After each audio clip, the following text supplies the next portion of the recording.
Hello students, welcome back to my channel. तो आज के इस क्लास में हम पढ़ने वाले हैं BA fifth semester history minor paper 6 हम पढ़ने वाले हैं। तो ऑब्जेक्टिव क्वेश्चन आज हम करने वाले हैं यूनिट 1 से लेकर के यूनिट 5 तक। जितना भी ऑब्जेक्टिव क्वेश्चन रहने वाला है आपका वो पूरा आज हम कंप्लीट करने वाले हैं। एक ही वीडियो में आपको सारा ऑब्जेक्टिव करा दिया जाएगा 5 यूनिट से। तो लगभग कितना क्वेश्चन है वो भी आप जान लीजिए। तो एक एक यूनिट से जो क्वेश्चन उठाया गया है, करीब किसी में 40 तो किसी में 50 ऐसे करके क्वेश्चन इस क्लास में होने वाला है। तो टोटल अगर बोले तो 250 से भी ज़्यादा मल्टीपल चॉइस क्वेश्चन आज के इस क्लास में होने वाला है, ताकि आप सभी को कोई भी दिक्कत ना हो। सारा यूनिट वाइज क्वेश्चन करवाया जाएगा। तो आप सभी को अंत तक बने रहना है, दोस्तों के साथ थोड़ा सा शेयर कर देना है। चलिए हम क्लास को शुरू करते हैं। सबसे पहला क्वेश्चन जो आपसे पूछा गया है वो पूछा गया है, नेपोलियन बोनापार्ट का जन्म किस देश में हुआ था? तो इसका आंसर हो जाएगा option number C. Napoleon became the emperor of France in which year? यानी नेपोलियन फ्रांस का सम्राट किस वर्ष बना था? तो वो बना था 1804 में। What was the main aim of Napoleonic code? Napoleon संहिता का मुख्य उद्देश्य क्या था? तो इसका मुख्य उद्देश्य था कानून के समक्ष समानता लाना। कौन सी लड़ाई ने नेपोलियन की अंतिम हार सुनिश्चित की? तो वो था आपका बैटल ऑफ वाटरलू। अगला सवाल है कि नेपोलियन को अंत में किस द्वीप पर निर्वासित किया गया था? तो वो किया गया था सेंट हेलेना पे। जब आप सब्जेक्टिव क्वेश्चन पढ़ेंगे वहाँ पे हम आपको स्टोरी के फॉर्म में समझाएंगे ताकि अच्छे तरीके से याद हो जाए। उसके बाद आपको ये समझ में आएगा। अभी तो आपको कुछ समझ में नहीं आ रहा होगा कि क्या आंसर होगा क्या नहीं होगा। तो वियना कांग्रेस किस वर्ष आयोजित हुई थी? तो वो हुई थी आपके 1815 में।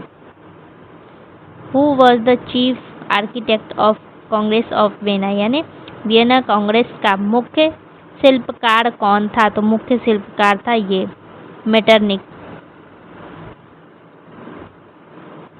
वियना कांग्रेस का मुख्य उद्देश्य क्या था? तो इसका मुख्य उद्देश्य था राजतंत्र को पुनः स्थापित करना।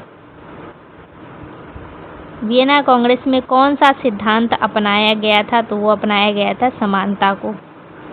अगला सवाल है कि which country gain control over Norway after vena Congress? यानी वेना कांग्रेस के बाद नॉर्वे किस देश के अधीन गया था? तो वो गया था आपका स्वीडन के अधीन। अगला सवाल है कि the revolution of 1830 mainly took place in which country? 1830 की क्रांति मुख्य रूप से किस देश में हुई थी? तो मुख्य रूप से आपको फ्रांस में हुआ था। 1830 की क्रांति में फ्रांस में किसे हटाया गया था? तो किसको हटाया गया? तो वो हटाया गया था चार्ल्स एक्स को हटाया गया। 1848 की क्रांति को किस नाम से जाना जाता है? इसको जाना जाता है राष्ट्रों का वसंत। अगला सवाल है कि 1848 की क्रांतियों का मुख्य कारण क्या था? तो इसका मुख्य कारण था आर्थिक संकट। Option number B. 1848 की क्रांतियों का एक प्रमुख परिणाम क्या था? तो इसका प्रमुख परिणाम था राष्ट्रवाद का प्रसार। नेपोलियन ने जीते हुए किस देश में प्रशासनिक सुधार लागू किए? सही आंसर हो जाएगा इटली। ब्रिटेन को कमजोर करने के लिए नेपोलियन ने कौन सी नीति अपनाई थी? तो वो है आपका महाद्वीपीय प्रणाली। अगला सवाल है कि Napoleon invasion of which country led to his downfall? यानी नेपोलियन का किस देश पर आक्रमण उसके पतन का कारण बन चुका था? तो वो आक्रमण करते हैं रसिया पे, यानी रूस पे करते हैं। तो यही उनके पतन का कारण बन चुका था। अब हम बात करेंगे ट्रफलगर का युद्ध किसके बीच हुआ था? ट्रफलगर किसके बीच हुआ था? तो वो हुआ था आपका फ्रांस और ब्रिटेन के बीच। वाटरलू में नेपोलियन को किसने हराया था? तो वाटरलू में कौन हारे थे? तो ये हार गए थे। ऑप्शन नंबर ए। नेपोलियन को हराया था, सॉरी, ये क्या करते हैं, नेपोलियन को हराते हैं। Which country were the major power in Congress of Vienna, यानी वेना कांग्रेस में प्रमुख शक्तियाँ कौन थी? तो प्रमुख शक्तियाँ थी ये फ्रांस, ब्रिटेन, रसिया, ऑस्ट्रिया। वेना कांग्रेस में फ्रांस का प्रतिनिधित्व किसने किया था? तो वो किए थे ये टैलेरेंड, ऑप्शन नंबर बी। शक्ति संतुलन सिद्धांत का क्या अर्थ है? तो इसका अर्थ ये है, ऑप्शन नंबर बी, किसी एक देश का प्रभुत्व रोकना। अगला सवाल है कि वेना कांग्रेस के बाद प्रसा को कौन सा क्षेत्र मिला था? तो वो मिला था आपका राइनलैंड। वेना कांग्रेस ने किस विचारधारा की अनदेखी की? वो है नेशनलिज्म, यानी राष्ट्रवाद। 1830 की क्रांति के कारण कौन सा देश स्वतंत्र हुआ? वो हुआ था बेल्जियम, ऑप्शन नंबर ए। 1830 की क्रांति के बाद फ्रांस का राजा कौन बना? तो वो बना लुइस फिलिपी। 1848 की क्रांति में किस वर्ग ने प्रमुख भूमिका निभाई थी? वो है आपका मिडिल क्लास। 1848 में क्रांतिकारियों की मुख्य मांग क्या थी? तो राजनीतिक अधिकार और संविधान। फ्रैंकफर्ट संसद किस देश से संबंधित थी? तो वो आपकी थी जर्मनी से। नेपोलियन को आधुनिक बनाने वाला शासक क्यों माना जाता है? सही आंसर ऑप्शन नंबर बी। अगला सवाल है कि निम्न में से कौन सा नेपोलियन का सुधार नहीं था? तो वो था आपका ये ऑप्शन नंबर सी, सामंती विशेषाधिकार। अगला सवाल है कि महाद्वीपीय प्रणाली असफल क्यों हुई? सही आंसर हो जाएगा option number B. Napoleon rule spread which idea in Europe, Napoleon के शासक ने यूरोप में कौन सा विचार फैलाया? वो है नेशनलिज्म, ऑप्शन नंबर बी। अगला सवाल है कि which event weekend Napoleon army severally, यानी कौन सी घटना ने नेपोलियन की सेना को गंभीर रूप से कमजोर किया? तो वो हो जाएगा option number B. Congress of Vienna is also called, यानी वेना कांग्रेस को और किस नाम से जाना जाता है? तो वह है ऑप्शन नंबर ए, 1815 का शांति समझौता। किस देश को लोम्बार्डी और वेनेटिया प्राप्त हुई? सही आंसर हो जाएगा ऑप्शन नंबर बी, ऑस्ट्रिया को। अगला सवाल है कि what was the main drawback of vena Congress, यानी वेना कांग्रेस की मुख्य कमजोरी क्या थी? सही आंसर भी हो जाएगा ऑप्शन नंबर बी। अगला सवाल है कि किस देश को घेरने के लिए मजबूत राज्यों का निर्माण किया गया? तो वो किया गया था फ्रांस को। अगला सवाल है कि मेटरनिख की नीति मुख्य रूप से किसके खिलाफ थी? तो वो थी आपका राष्ट्रवाद और उदारवाद के खिलाफ। अगला सवाल है कि 1830 की क्रांति को और क्या कहा जाता है? तो ये कहा जाता है जुलाई रेवोल्यूशन, यानी जुलाई क्रांति। अगला सवाल है कि 1848 की क्रांति को किस विचारधारा ने प्रेरित किया? तो वो नेशनलिज्म और लिबरलिज्म है, यानी राष्ट्रवाद और उदारवाद। फ्रैंकफर्ट संसद का मुख्य उद्देश्य क्या था? जर्मनी का एकीकरण। अगला सवाल है कि फ्रैंकफर्ट संसद असफल क्यों हुआ? तो ये हुआ था लीडरशिप की कमी की वजह से, ऑपोजिशन की वजह से और मिलिट्री वीकनेस की वजह से हुआ था। तो ऑप्शन नंबर डी। अगला सवाल है कि 1848 की क्रांति का एक प्रमुख परिणाम क्या था? तो वो था भविष्य में राष्ट्र राज्यों का उदय। तो यूनिट 1 में जितना भी ऑब्जेक्टिव था वो पूरा हो चुका है। अब हम बढ़ते हैं यूनिट 2 की तरफ।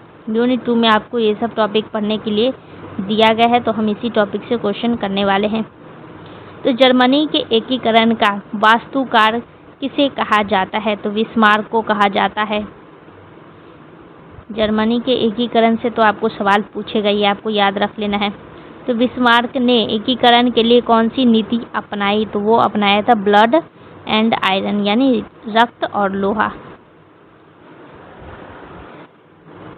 अगला सवाल है कि जर्मनी के एकीकरण का नेतृत्व किस राज्य ने किया था? तो वो करते हैं प्रसिया। अगला सवाल है कि the unification of Germany was completed in which year, यानी जर्मनी का एकीकरण किस वर्ष पूरा हुआ था? तो वो हुआ था 1871। Which war was fought between Russia and Austria, यानी रसिया और ऑस्ट्रिया के बीच कौन सा युद्ध हुआ था? तो ये हुआ था ऑस्ट्रो प्रशियन युद्ध। अगला सवाल है कि किस युद्ध ने जर्मनी के अंतिम एकीकरण का मार्ग प्रशस्त किया? तो सही आंसर हो जाएगा ऑप्शन नंबर बी। अगला सवाल है एकीकृत जर्मनी का पहला सम्राट कौन बना? तो वो है आपका विलियम फर्स्ट। अगला सवाल है Bismarck was the first prime minister of which state? सही आंसर हो जाएगा Prussia, option number C. What was the main aim of Bismarck, यानी बिस्मार्क का मुख्य उद्देश्य क्या था? तो unify Germany under Prussia. The policy of blood and iron means, रक्त और लोहा नीति का क्या मतलब था? इसका मतलब था वॉर और military power. Who is known as the father of Italian unification, यानी इटली के एकीकरण का जनक किसे कहा जाता था? तो कहा जाता था मैज़िनी को। मैज़िनी ने कौन सा संगठन बनाया? तो वो बनाते हैं young Italy. Was the first prime minister of Sardinia Piedmont, यानी सर्दिनिया पिडमोंट का प्रधानमंत्री कौन था? तो वो थे कैवूर। इटली में रेड शर्ट्स का नेतृत्व किसने किया? तो वो है गैरीबाल्दी। अगला सवाल है कि एकीकृत इटली का पहला राजा कौन बना? सही आंसर हो जाएगा ऑप्शन नंबर बी। अगला सवाल है कैवूर ने एकीकरण के लिए कौन सा तरीका अपनाया? तो वो है कूटनीति, ऑप्शन नंबर बी। गैरीबाल्ड का योगदान मुख्य रूप से किस माध्यम से था? तो वो था मिलिट्री एक्शन से, यानी सैन्य कार्यवाही से। Italy was divided into how many states before unification, यानी एकीकरण से पहले इटली कितने राज्यों में बटा था? तो वो था 7 में। विच, यानी ऑस्ट्रिया के खिलाफ सर्डिनिया की मदद किस देश ने की? तो वो है आपका फ्रांस। अगला सवाल है what was the main aim of Mazzini, यानी मैज़िनी का मुख्य उद्देश्य क्या था? तो इसका मुख्य उद्देश्य था गणतंत्र और एकता लाना। अगला सवाल आपसे पूछा गया है कि किस घटना ने बिस्मार्क को एकीकरण शुरू करने का अवसर दिया? तो वो है डेनमार्क का युद्ध, जो कि 1864 में हुआ था। अगला सवाल है the war of 1866 is known as, यानी 1866 का युद्ध किस नाम से जाना जाता है? तो वो जाना जाता है आपका ऑस्ट्रो प्रोसिया वॉर और 7 वीक वॉर, ये दोनों नाम से जाना जाता है। तो सही आंसर ऑप्शन नंबर बी और डी दोनों हो जाएगा सही आंसर। तो यहाँ पे एक और ऑप्शन देना चाहिए था, ऑप्शन नंबर ई, जिसमें लिखना चाहिए था बी और डी दोनों, तो उसमें आप टिक लगाते। फिलहाल यहाँ पे ऐसे दिया गया तो आप क्या करो कि यहाँ दोनों का नाम याद रख लो। वहाँ पे आपको एग्जाम में अगर ऑब्जेक्टिव में जो भी दिया रहेगा देख करके मार देना है। ऑप्शन नंबर डी और बी दोनों सही होगा। Which state was excluded after German unification, यानी जर्मन एकीकरण के बाद किस राज्य को बाहर रखा गया था? तो ऑस्ट्रिया को बाहर रखा गया था। अगला सवाल पूछा गया कि 1871 में जर्मन साम्राज्य की घोषणा कहाँ हुई? तो वो हुआ था वर्साई में। अगला सवाल है कि बिस्मार्क की कूटनीति को क्या कहा जाता है? उसको कहा जाता है रियल पॉलिटिक्स। अगला सवाल है ऑस्ट्रिया का फ्रांस की जीत का मुख्य कारण क्या था? Option number B. अगला सवाल है which treaty ended the Austria Prussia war, यानी ऑस्ट्रिया प्रशियन युद्ध को किस संधि ने समाप्त किया? तो वो है आपका ट्रीटी ऑफ प्राग संधि। अगला सवाल है which factor help in German unification, यानी जर्मन एकीकरण में किस कारक ने मदद की? तो सही आंसर हो जाएगा ऑप्शन नंबर डी। एकीकरण के बाद फ्रांस से कौन सा क्षेत्र लिया गया था? तो वो लिया गया था ये Alsace Lorraine, option number A. Germany एकीकरण ने किसे मजबूत किया? सही आंसर हो जाएगा ऑप्शन नंबर बी। अगला सवाल है यूनिफिकेशन ऑफ इटली से ही क्वेश्चन पूछा गया है कि इटली के एकीकरण के लिए कौन सा गुप्त संगठन कार्यरत था? तो वो था आपका कार्बोनारी। अगला सवाल है कि इटली का कौन सा क्षेत्र ऑस्ट्रिया के अधीन था? तो वो ये था ऑप्शन नंबर सी। अगला सवाल पूछा गया है कि who play a key role in unifying southern Italy, यानी दक्षिण इटली के एकीकरण में किसकी मुख्य भूमिका थी? तो सही आंसर हो जाएगा ऑप्शन नंबर सी। अगला सवाल है कि व्हाट वाज गैरीबाल्दी आर्मी कॉल्ड, यानी गैरीबाल्दी की सेना को क्या कहा जाता था? तो कहा जाता था रेड शर्ट। अगला सवाल पूछा गया कि इटली में सबसे अंत में कौन सा क्षेत्र जोड़ा गया था? तो वो रोम को जोड़ा गया था। रोम किस वर्ष इटली का हिस्सा बना? तो वो बना था 1870 में। अगला सवाल है कि किसने शुरू में गैरीबाल्दी का समर्थन किया? तो वो है आपका, लेकिन बाद में विरोध भी करता है, तो वो है आपका कैवो। तो अगला सवाल है कि इटली का एकीकरण कब पूरा हुआ? तो ये हुआ था 1870 में। इटली के एकीकरण में नेपोलियन तृतीय की क्या भूमिका थी? वो थी ऑस्ट्रिया के खिलाफ सर्डेनिया की मदद करना।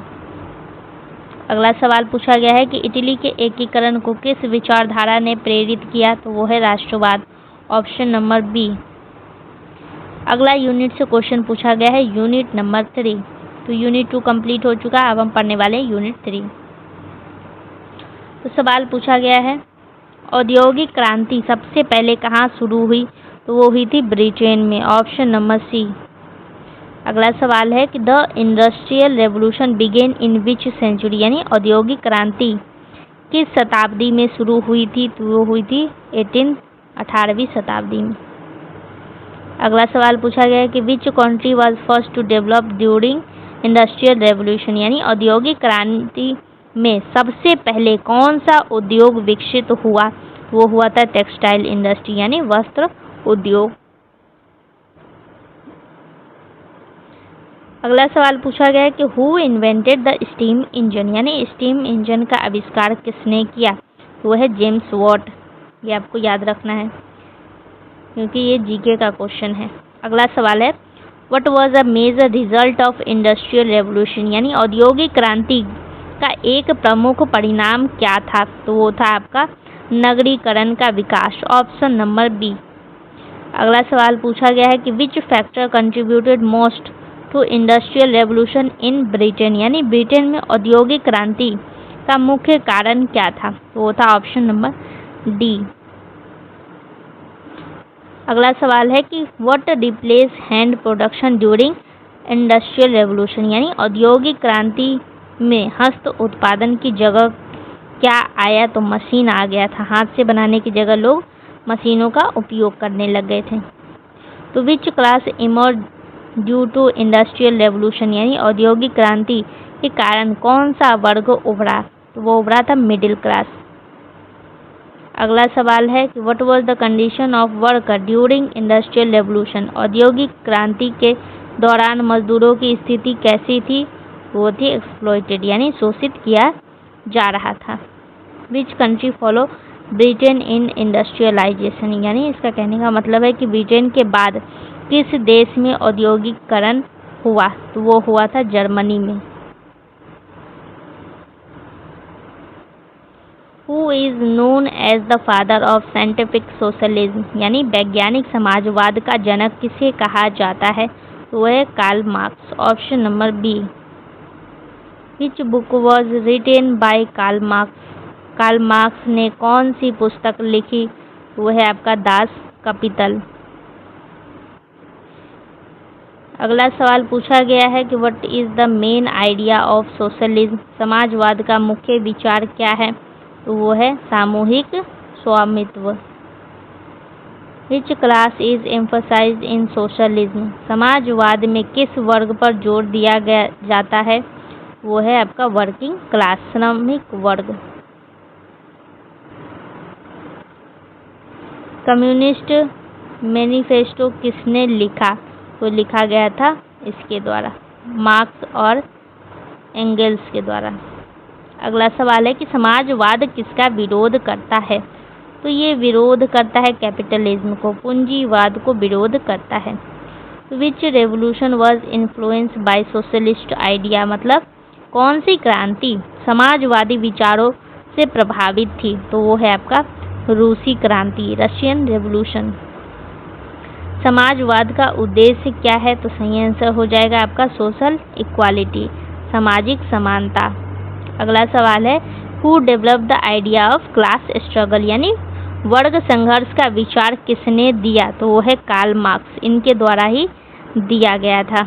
अगला सवाल पूछा गया है, एक मिनट, समाजवाद किसके खिलाफ प्रतिक्रिया के रूप में उभरा, तो वो उभरा पूंजीवाद के खिलाफ।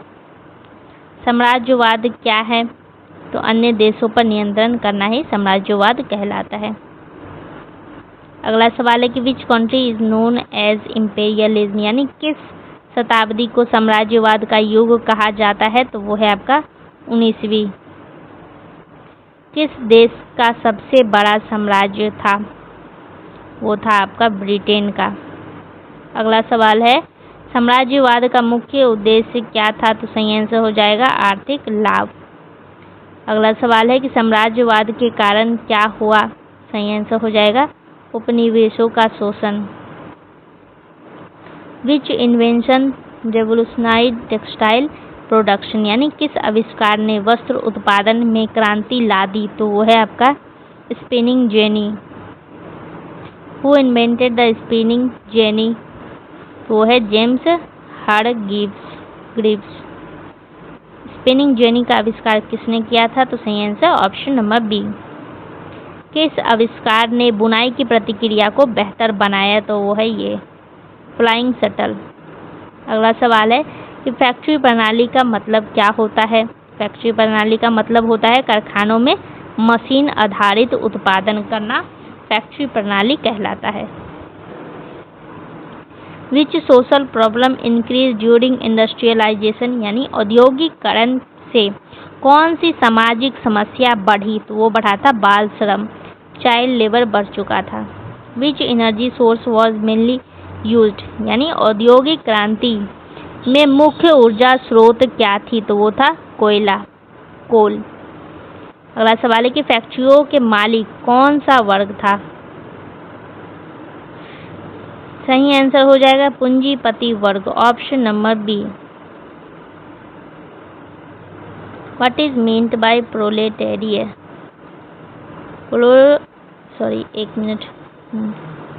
प्रोलेटेरिएट का अर्थ क्या होता है, प्रोलेटेरिएट, सही आंसर हो जाएगा option number B, working class.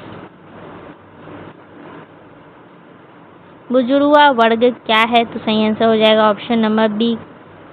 अगला सवाल है कि according two marks history is a history of, marks के अनुसार इतिहास क्या है, तो वो है क्लास स्ट्रगल, यानी वर्ग संघर्ष है, संघर्ष। अगला सवाल है कि रूसी क्रांति का नेतृत्व किसने किया, तो वो है लेनिन। समाजवाद किस प्रकार की अर्थव्यवस्था का समर्थन करता है, तो वो है नियोजित अर्थव्यवस्था। मार्क्सवाद से जुड़ा नारा कौन सा है, वो है विश्व के मजदूरों एक हो। साम्राज्यवाद में सबसे अधिक प्रभावित कौन सा महाद्वीप था, तो वो था अफ्रीका। अगला सवाल है कि what was the scramble for Africa, यानी सही आंसर हो जाएगा ऑप्शन नंबर बी, यूरोपीय देशों द्वारा अफ्रीका का बंटवारा। अफ्रीका की होड़, ये वाला आपको याद रखना है, ये आपको पूछा जाता है क्वेश्चन। किस विचारधारा ने साम्राज्यवाद को उचित ठहराया? तो वो है ऑप्शन नंबर बी, सामाजिक डार्विनवाद। उपनिवेशों पर साम्राज्यवाद का आर्थिक प्रभाव क्या था? सही आंसर हो जाएगा शोषण। अगला सवाल है कि which country ruled India during imperialism, यानी साम्राज्यवाद के दौरान भारत पर किसका शासन था? तो वो था ब्रिटेन का। साम्राज्यवाद के कारण क्या हुआ? सही आंसर हो जाएगा ऑप्शन नंबर डी। साम्राज्यवाद का एक दीर्घकालिक प्रभाव क्या था? तो वो था आपका ये उपनिवेशों का अविकास। अगला सवाल है यूनिट 4 से, what is meant by balance of power? Balance of power को हिंदी में कहा जाता है शक्ति संतुलन। तो शक्ति संतुलन का मतलब होता है देशों के बीच शक्ति को संतुलन करना। बैलेंस ऑफ पावर का क्या एम था, यानी शक्ति संतुलन का क्या उद्देश्य है? तो इसका उद्देश्य एक राज्य को प्रभुत्व रोकना। Option number B. अगला सवाल है कि किस क्षेत्र में शक्ति संतुलन का सिद्धांत मुख्य रूप से अपनाया गया? तो वो है यूरोप। अगला सवाल है कि शक्ति संतुलन कब महत्वपूर्ण बना? तो है वियना कांग्रेस। शक्ति संतुलन बनाए रखने में किस देश की महत्वपूर्ण भूमिका थी? तो वो था ब्रिटेन का। Congress of Berlin was held in which year? सही आंसर हो जाएगा आपका option number C, 1870। Berlin congress की अध्यक्षता किसने की? तो वो है बिस्मार्क। बर्लिन कांग्रेस मुख्य रूप से किसके संबंधित थी? सही आंसर हो जाएगा बाल्कन क्षेत्र। अगला सवाल है कि किस साम्राज्य के पतन के कारण बर्लिन कांग्रेस हुई? सही आंसर हो जाएगा ओटोमन साम्राज्य के कारण। अगला सवाल है कि बर्लिन कांग्रेस का मुख्य उद्देश्य क्या था? शक्ति संतुलन बनाए रखना ही इसका मुख्य उद्देश्य था। Which country gain independence after Congress of Berlin, यानी बर्लिन कांग्रेस के बाद कौन सा देश स्वतंत्र हुआ? वह है सर्बिया।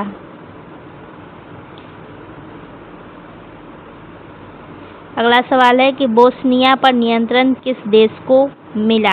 तो वो है ऑस्ट्रिया हंगरी।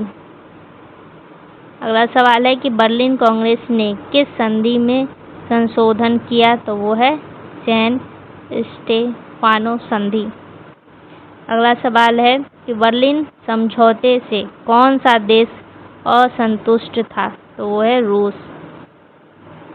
अगला सवाल है कि बर्लिन कांग्रेस किसका उदाहरण है? सही आंसर हो जाएगा कूटनीति का। अगला सवाल पूछा गया है कि Bolshevik revolution took place in, Bolshevik क्रांति कब हुई थी? तो ये हुई थी 1917 में। ये आपको याद रख लेना है बोल्शेविक के बारे में। Who led the Bolshevik revolution, यानी बोल्शेविक क्रांति का नेतृत्व किसने किया था? तो ये करते हैं Lenin. Bolshevik belong to which ideology, मतलब बोल्शेविक किस विचारधारा से जुड़े हुए थे? तो ये जुड़े हुए थे समाजवाद या साम्यवाद से।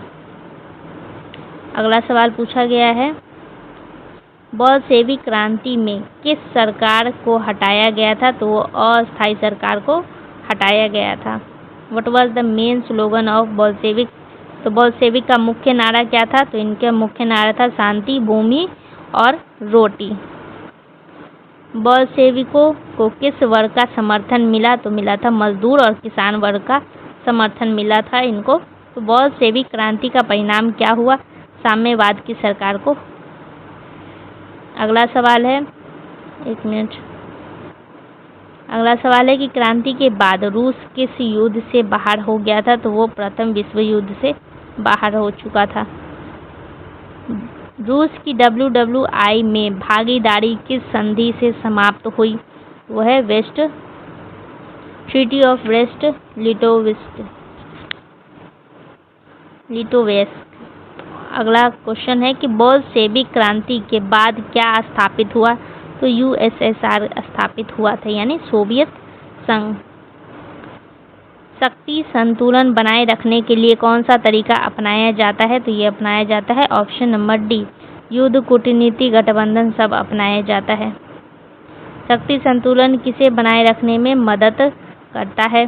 सही आंसर हो जाएगा ऑप्शन नंबर बी, शांति। शक्ति संतुलन के विपरीत कौन सा सिद्धांत है? तो वो है प्रभुत्व, ऑप्शन नंबर बी। अगला सवाल है कि शक्ति संतुलन प्रणाली असफल क्यों हुई? सही आंसर हो जाएगा ऑप्शन नंबर बी। अगला सवाल है कि which period saw the decline of balance of power, यानी किस काल में शक्ति संतुलन का पतन हुआ था? तो वो हुआ था वर्ल्ड वॉर फर्स्ट के बाद। Which country gain Cyprus after Berlin Congress, यानी बर्लिन कांग्रेस के बाद साइप्रस किस देश को मिला? तो वो मिला था ब्रिटेन को। अगला सवाल है कि बर्लिन कांग्रेस से किस देश का प्रभाव कम हुआ? तो वो है रूस, रसिया का। अगला सवाल है कि बर्लिन कांग्रेस के बाद कौन सा देश पूरी तरह स्वतंत्र हुआ? तो वो है रोमानिया, ऑप्शन नंबर डी। अगला सवाल है कि congress of Berlin is also known as, यानी बर्लिन कांग्रेस को और किस नाम से जाना जाता है? इसको जाना जाता है पूर्वी प्रश्न का समाधान। अगला सवाल है which area was divided into a smaller state after Berlin Congress, यानी सही आंसर हो जाएगा आपका इसका ऑप्शन नंबर बी। अगला सवाल पूछा गया है बोल्शेविक से ही पूछा गया है कुछ और क्वेश्चन। बोल्शेविक रेवोल्यूशन को क्या कहा जाता है, किस नाम से जाना जाता है? तो इसको जाना जाता है अक्टूबर रेवोल्यूशन के नाम से। अगला सवाल है कि बोल्शेविकों का विरोध किसने किया था? तो व्हाइट आर्मी इसका विरोध करते हैं। What type of government was established after revolution, क्रांति के बाद किस प्रकार की सरकार बनी थी? तो बोल्शेविक क्रांति के बाद कम्युनिस्ट की सरकार बनी, साम्यवाद की सरकार बनी थी। लेनिन के बाद कौन नेता बना? तो वो बनते हैं स्टालिन। अगला सवाल है what was the main cause of the Bolshevik revolution, मतलब बोल्शेविक क्रांति का मुख्य कारण क्या था? तो इसका मुख्य कारण था आपका इकोनॉमिक क्राइसिस और वॉर। तो यूनिट 4 भी कंप्लीट हो चुका है। अब हम बढ़ते हैं यूनिट 5 की तरफ। यूनिट 5 में सबसे पहला क्वेश्चन आपसे पूछा गया the first world war began in which year, ये तो आपको आना ही चाहिए। प्रथम विश्व युद्ध किस वर्ष हुआ था? तो ये हुआ था 1914 में। अगला सवाल है 1914 बाई 14 लिखा गया, ऐसा नहीं हो, एक ही होगा। तो ऐसे ये नहीं समझना है कि 1914 बाई 14 ऐसे नहीं है, एक ही होगा ये, ठीक है। यहाँ पे आंसर में भी लिखा गया तो एक ही होगा। अगला सवाल है किस घटना ने प्रथम विश्व युद्ध को शुरू किया? तो सही आंसर हो जाएगा ऑप्शन नंबर बी। अगला सवाल है आर्कड्यूक फ्रांस फर्डिनेंड किस देश से संबंधित थे? फर्डिनेंड किस देश से संबंधित थे? तो सही आंसर हो जाएगा option number B. Which country declare war on Serbia first? सही answer option number B, Austria Hungary. Which alliance was form before WWI? तो वो है ट्रिपल अलायंस। ट्रिपल एंटेंट में कौन से देश शामिल थे? वह ब्रिटेन, फ्रांस और रूस। निम्न में से कौन WWI का कारण नहीं था? तो वो है ऑप्शन नंबर डी, डेमोक्रेसी। अगला सवाल है कि सैन्यवाद का अर्थ क्या है? तो इसका अर्थ है military power and preparation for war. अगला सवाल है विच कंट्री सपोर्टेड सर्बिया? सही आंसर हो जाएगा ऑप्शन नंबर बी, रसिया। अगला सवाल है कि ऑस्ट्रिया हंगरी को किस देश का समर्थन मिला? सही आंसर हो जाएगा ऑप्शन नंबर सी। अगला सवाल है पेरिस शांति सम्मेलन किस वर्ष हुआ? सही आंसर हो जाएगा ऑप्शन नंबर सी, 1919 में हुआ।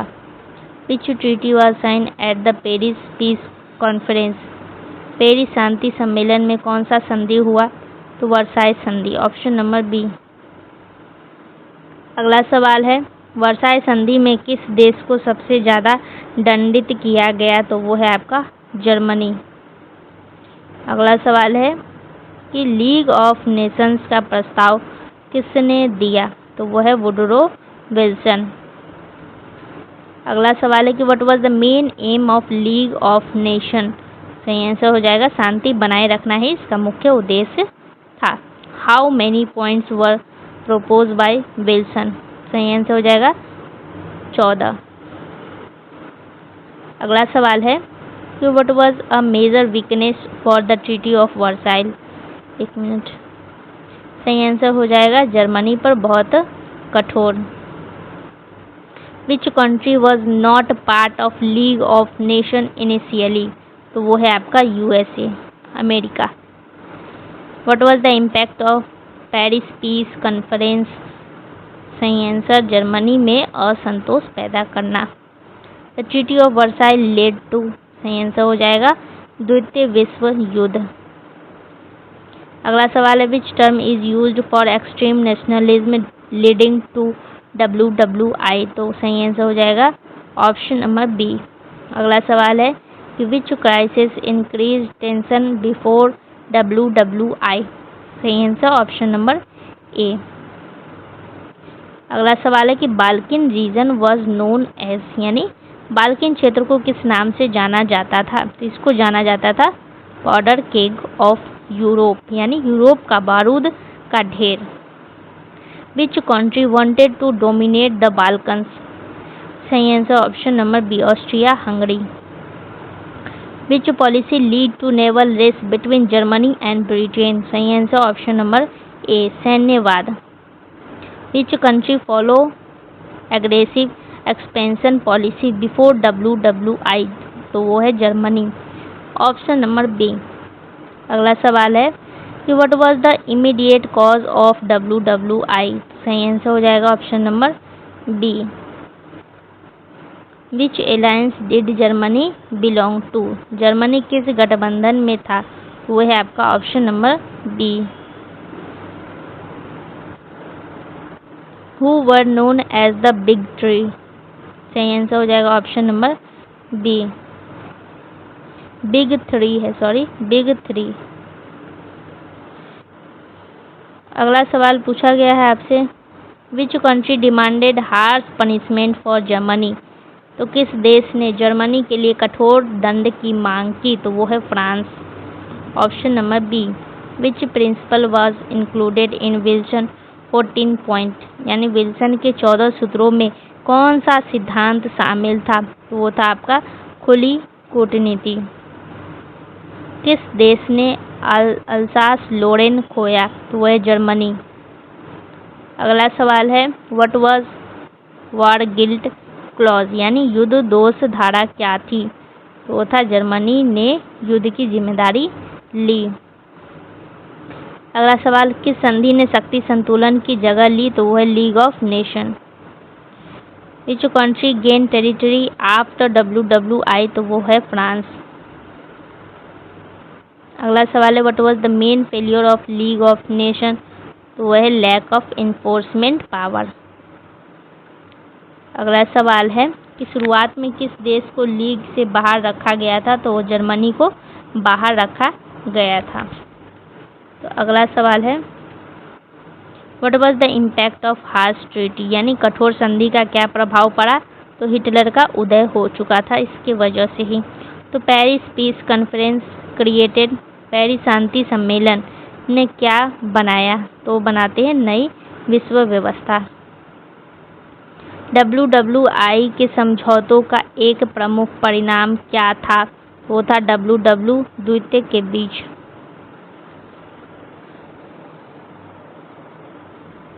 हाँ, तो जितना भी क्वेश्चन था आपका यूनिट 1 से लेकर के यूनिट 5 तक वो पूरा हो चुका है, सारा का सारा कंप्लीट। मतलब बोले तो 250 से भी ज़्यादा क्वेश्चन पूरा करवा दिया गया है। तो आप सभी को क्या करना है कि वीडियो को थोड़ा सा बस शेयर कर देना है अपने दोस्तों के साथ, चैनल को सब्सक्राइब कर देना है और थोड़ा सा शेयर एंड लाइक कर देना है। बाकी क्लास में आपको क्या करना है कि कमेंट में बताना है कि आपको क्लास कैसा लगा है। बाकी ये क्लास आपके लिए काफ़ी हेल्पफुल रहने वाला है, तो अच्छे तरीके से एग्ज़ाम से पहले पढ़ करके जाना है।